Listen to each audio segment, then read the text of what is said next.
اگر یہ مساجد مدارس نہ ہوتے، کہیں بھی جہاں میں مسلمان نہ ہوتے، بصورت بشر سب درندے ہی ہوتے، کسی بھی جگہ اچھے انسان نہیں ہوتے۔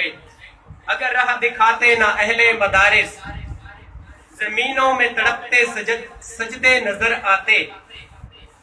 کسی کو بھی توفیق توبہ نہ ہوتی، کسی کو بخشش کا سامان نہ ہوتا۔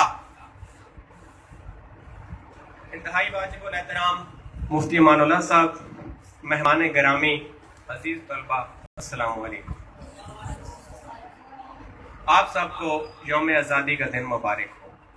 14 اگست ہم یوم آزادی کے طور پر مناتے ہیں، لیکن 14 اگست 1947 کو اگر ذرا ذہن میں رکھیں کہ ان دنوں میں ان مسلمانوں پر، ان بہن بھائیوں پر کیا کیا گزرا تھا، کیسے کیسے وقت سے وہ گزرے تھے، کیا کیا انہوں نے مصیبتیں مشکلات برداشت کی تھی۔ لاکھوں کروڑوں مسلمان ان دنوں میں شہید ہوئے، جوان بچیوں کی، بہنوں کی، بیٹیوں کی عزتیں تار تار ہوئیں۔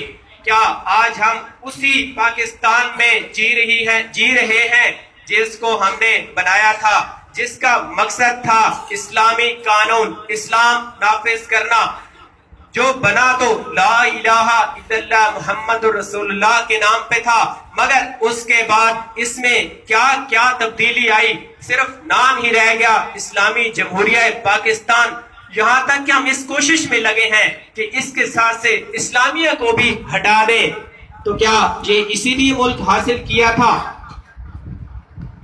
میرا پاکستان، تیرا پاکستان، میرا قانون، تیرا قانون۔ اگر اس سب کی بجائے ہم یہ کہیں کہ ہم وہ قانون کیوں نہ لائیں جس کے لیے اس کو بنایا گیا تھا، جس مقصد کے لیے یہ ملک بنا تھا، ہمیں تو وہ قانون قائم کرنے چاہیے تاکہ اس کے ذریعے سے اس ملک میں امن آئے، ترقی ہو اور ہماری عزتیں محفوظ رہیں، ہم یہاں پر خوشحال رہیں۔ ویسے تو ہم سب کنٹیننٹ برِ صغیر میں بھی زندگی گزار رہے تھے، کیا تھا؟ برطانیہ کی غلامی تھی، ہم انگریزوں کے غلام تھے۔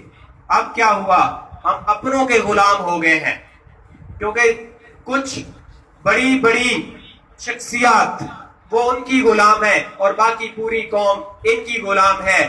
ہم یہ چاہتے ہیں کہ یہ پارٹی اچھی ہے، یہ مسلک اچھا ہے، یہ مذہب اچھا ہے، یہ چیزیں اچھی ہیں۔ ہم یہ کیوں نہیں سوچتے کہ ہم پاکستانی بن کر سوچیں تاکہ